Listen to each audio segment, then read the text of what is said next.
Hello.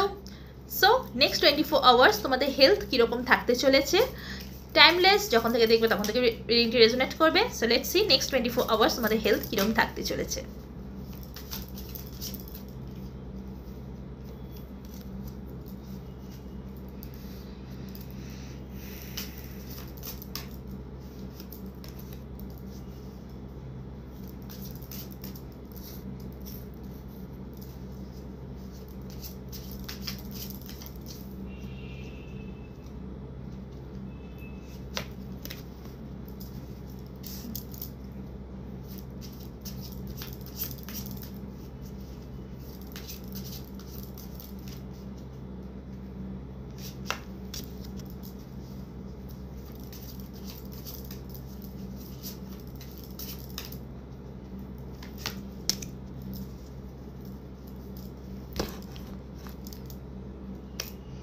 ওকে, দেখো এই মুহূর্তে আজ 24 ঘন্টা নেক্সট 24 আওয়ার্স তোমাদের হেলথ কিন্তু একটু খারাপই থাকবে, ঠিক আছে? খারাপ থাকবে। এই খারাপটা কেন থাকবে?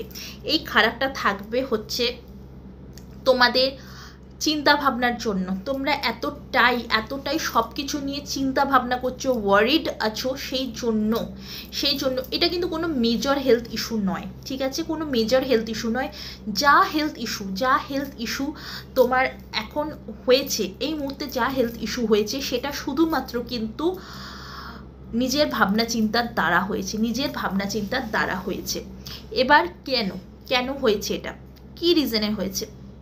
তোমাদের আজ যে বর্তমানে হেলথ ইস্যু আছে সেটা অ্যাংজাইটি, ডিপ্রেশন এইসবের জন্য কিন্তু হেলথ ইস্যুটা শো করছে। যখনই আমাদের অ্যাংজাইটি, ডিপ্রেশন এগুলো হবে তখনই আমাদের ফিজিক্যাল বডিতে কিন্তু তার এফেক্ট পড়বে।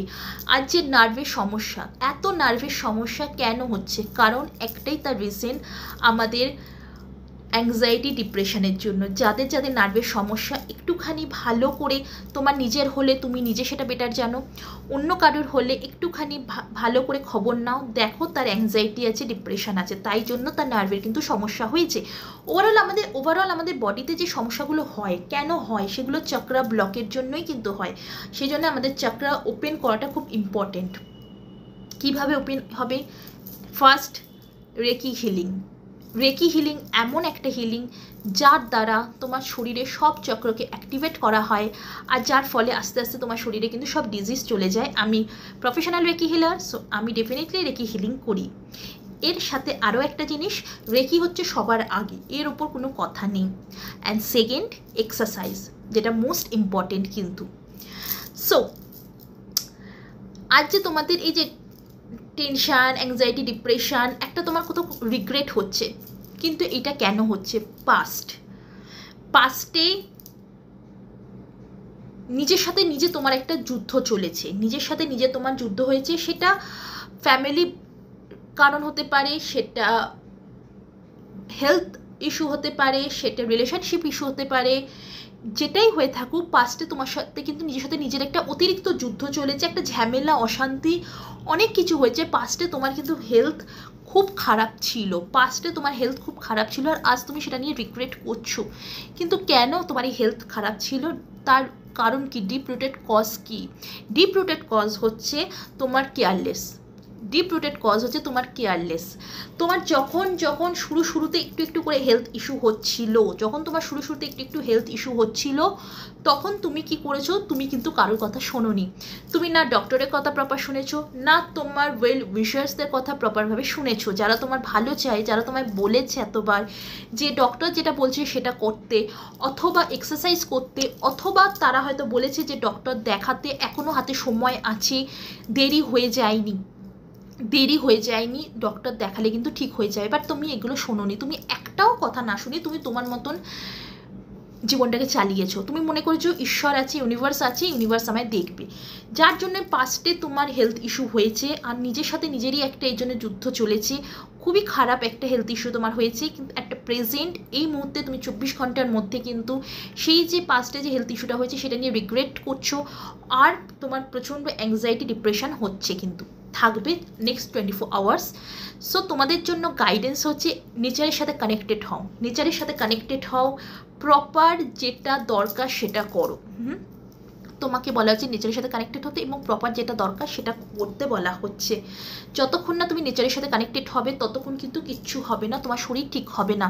তুমি এখন একটা বদ্ধ ঘরে বসে, একটা বন্ধ ঘরে বসে তুমি রিগ্রেট করছো যে কেন আমি সময় থাকতে আমি আমার ওয়েল উইশার্সের কথা শুনলাম না, কেন সময় থাকতে থাকতে আমি ডক্টরের প্রপার অ্যাডভাইস ফলো করলাম না। আর যদি আমি সময় থাকতে থাকতে ডক্টরের প্রপার অ্যাডভাইস ফলো করতাম তাহলে আমার এই প্রবলেমটা আসতোই না। মাইনর ছিল, মাইনরই ওটা ঠিক হয়ে যেত, মেজরে আসতো না। বাট এখনও কিন্তু তোমার সেই ইস্যুটা মেজরে আসেনি। তুমি কিন্তু তোমার ভাবনা চিন্তা, অ্যাংজাইটি, ডিপ্রেশনের কারণে সেই মেজর ইস্যুটাকে কিন্তু তুমি সেই মাইনর ইস্যুটাকে কিন্তু তুমি মেজর ইস্যুতে পরিণত করছো।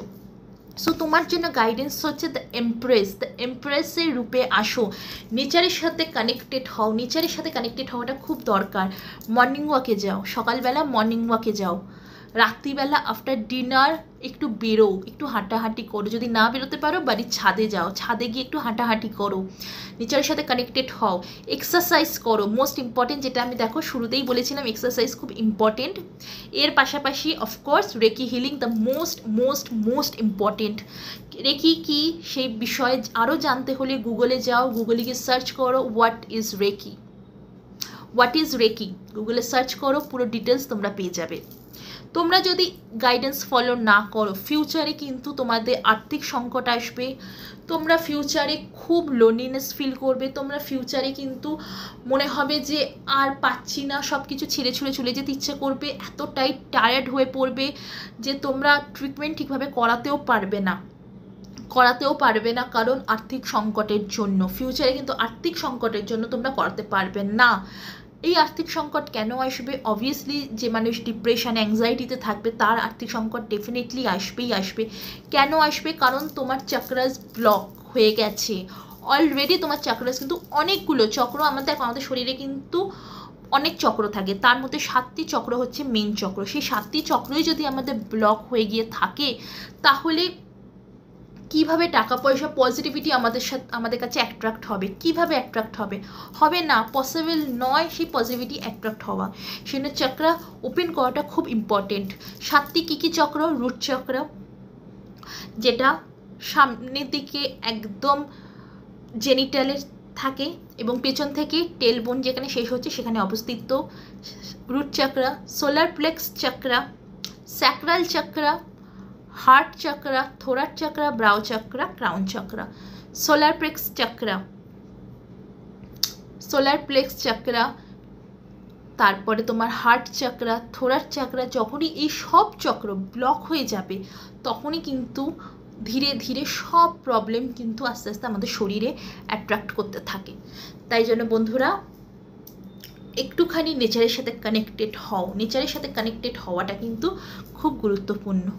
সো নেচারের সাথে কানেক্টেড হও এবং নেক্সট 24 আওয়ার্স তোমাদের হেলথ কিন্তু ঠিক থাকবে। দেখো নেক্সট 24 আওয়ার্স কিন্তু তোমাদের হেলথ ঠিক থাকবে, কিন্তু তোমরা এতটাই অ্যাংজাইটি ডিপ্রেশনে রয়েছো যে কী করে তোমাদের হেলথ ঠিক থাকবে যতক্ষণ না তোমরা তার উপর প্রপার অ্যাকশান নেবে। তোমরা এই মুহূর্তে তোমরা বসে বসে জানো কি ভাবছো? এই মুহূর্তে তোমরা বসে বসে ভাবছো যে কেন আমি প্রপার কথা শুনলাম না, কেন আমি গাইডেন্স ফলো করলাম না। আর যদি আমি গাইডেন্স ফলো করতাম তাহলে এসব কিছু হতো না। হয়ে গেছে, past is past, but definitely পাস্টের থেকে শিক্ষা নাও, শিক্ষা নিয়ে আগের দিকে এগোও। পাস্টে যেটা হয়েছে সেটা তুমি ঠিক করতে পারবে না। তোমার এখন যে হেলথ ইস্যু আছে সেটা কিন্তু ঠিক করার পুরোপুরি রেসপন্সিবিলিটি শুধুমাত্র তোমার ওপর। হ্যাঁ বন্ধুরা, শুধুমাত্র তোমার ওপর। পাস্টে তোমার অনেক রকম হেলথ ইস্যু ছিল, এখনও স্টিল নাও আছে, কিন্তু সেই হেলথ ইস্যু এতটাও বড় হেলথ ইস্যু নয়। তোমার যে পাস্টে হেলথ ইস্যু ছিল এতটাও বড় নয়। তোমার হেলথ ইস্যু হয়েছে সেটা একটা মাইনর ছিল, তুমি প্রপারভাবে যদি গাইডেন্স নিতে, ফলো করতে, তাহলে সেই মাইনরটা কিন্তু সলভ হয়ে যেত। বাট এখনও হবে। ফার্স্ট অ্যাংজাইটি ডিপ্রেশন থেকে বেরো, ফার্স্ট বেরো। আর এটা তখনই পসিবল যখন তুমি নেচারের সাথে কানেক্টেড হবে। যখনই তুমি নেচারের সাথে কানেক্টেড হবে তখনই কিন্তু অ্যাংজাইটি ডিপ্রেশন থেকে তুমি বেরোতে পারবে। সো ইটস ভেরি ইম্পর্টেন্ট যে তুমি অ্যাংজাইটি ডিপ্রেশন থেকে বেরো, নেচারের সাথে কানেক্টেড হও, মর্নিং ওয়াকে যাও, মন খুলে হাঁটাহাঁটি করো, মন খুলে মর্নিং ওয়াকে হাঁটাহাঁটি করো। এর পাশাপাশি আফটার ডিনার হাঁটাহাঁটি করো। দেখবে যত আমরা নেচারের সাথে কানেক্টেড হব তত আমাদের মন ভালো থাকবে। যত মন ভালো থাকবে ততই কিন্তু আমাদের হেলথ ইস্যু আস্তে আস্তে কমতে থাকবে।